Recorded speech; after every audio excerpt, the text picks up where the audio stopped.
Obviously for us Australians, just like Vegemite and the Sydney Harbour Bridge, there's certain names that are just Australian. Isn't it quite bizarre that Gallipoli, here we are in Turkey, yet Gallipoli for Australians is just a name everyone hears about. And of course for us to stand, particularly here at Lone Pine, I mean this is where, just from the other side of that cemetery there is where the Australians were held up. On literally the day that we landed, we made it to the other side of this plateau, and we were held up for about 4 months, and then they made the decision we're going to have another go. And from that side of the cemetery to right where we are here is where just thousands of Australians came across, and when they got to the Turkish trenches, which were about here, they found them covered over. And so they'd raced across against the machine guns. Those who made it to the trenches had to stand here and lift off logs to try and get into the trenches to the Turks. And this is exactly where that whole story occurred. Now standing here you can see all around the perfect view you have. Behind me in that distance you can see the high ground. Right up there, that flag, that's where they were aiming for. When they landed at Anzac Cove, where we just stood, which is over that way, they were trying to make their way up to that high ground, and they never made it past this ridge. See those pine trees directly behind me? That's where it all stopped. They never got beyond those pine trees. Now on the first day, some Australians made it about half a kilometre past us over in that direction, but they found their bones. None of them made it back. But once they got to this top of this ridge, that was it. We never went any further. And so we've talked about the landing. Everyone knows about the great feats of the landing. I just like to remind you that the whole Anzac spirit, endurance, courage, the great things that we celebrate in Anzac, I see a lot of it in the actual withdrawal. And you don't hear a lot about, well, how did we leave? Now, knowing that the Turks had the superior position, the high ground, the ability to see everything that we did, the idea of pulling out of Gallipoli was, of course, they estimated we could lose up to half our force, because the moments the Turks recognised we were beginning to evacuate, they'd just storm us because they would know we had less men, less ammunition.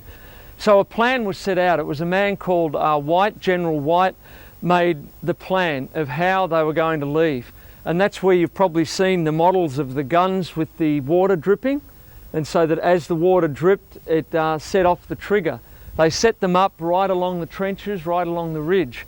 For about a month's period before the withdrawal, they'd stopped firing. They'd spend sometimes up to a full day of not firing their guns. And they were doing this, they call it the silent treatment. They were getting the Turks used to silence. And then all of a sudden they'd start shooting again. This was a meticulous plan. So they might have landed at the beach and had this, you know, it was like an erratic rah of all the Aussies trying to get up here and trying to get across the peninsula. But 9 months later, when it came time to leave, they were a completely different group of men. Obviously sickness and a lot of bloodshed. Their mates were all buried here. I might point out that just over in that group there, one of my relatives is buried. He was killed just over the back of those pine trees. And if some of you looked into your history, I guarantee it wouldn't take much to find that one of your relatives' name is here. They had their mates buried in the ground, and when the Aussies finally heard that they were going to withdraw and call it a defeat, they were heartbroken. The main problem was they did not want to leave their mates buried in this soil, knowing they would never come back. And so it was heartbreaking for them. Have you ever heard of the term sneakers? Some of you are wearing shoes now. They wrapped cloth on the final nights when it came time to leave. They wrapped cloth around their army boots so that the Turks wouldn't hear them. Sneakers. They were going to sneak out. That's where the term sneakers come from. They had to make their way from here in an orderly way down to that little beach where we were, and over 2 nights 20,000 men had to leave. So you could imagine if one person broke ranks, if one person broke out of the discipline of that withdrawal, the scam would have been given up, the Turks would have realised what was happening, and that's it. We could have lost over 10,000 men overnight, just like that. But the Aussies, it didn't happen. The Aussies, the New Zealanders, the Indians that were all here, all almost in single file, they were all given numbers. And isn't it funny that most of the men that wanted to be the last to leave the trenches were the guys that were the first to land? And they said, we want the honour of being the last to leave. And it's told the stories that many of them were literally heartbroken as they went down the cliffs and past the graves of all the Aussies that they had to leave buried here. So isn't it wonderful to stand here? I'm so glad that as Australians you've all got the opportunity of saying, hey, I've been to Gallipoli, I've been to Lone Pine. I remember Paul, that this guy, when he was against so many times in prison against defeat, his character and his dignity stood through. And I think in our case here, what you see in the Anzacs, great under the adrenaline of fighting, they did great battles. But it was when they were leaving, heartbroken, they showed the greatest discipline. And I hope we're the same, that we can be like Paul. Even when he was in prison, he wrote the great chapters about love. Even when he was in prison, he still had upright character. He still was totally disciplined.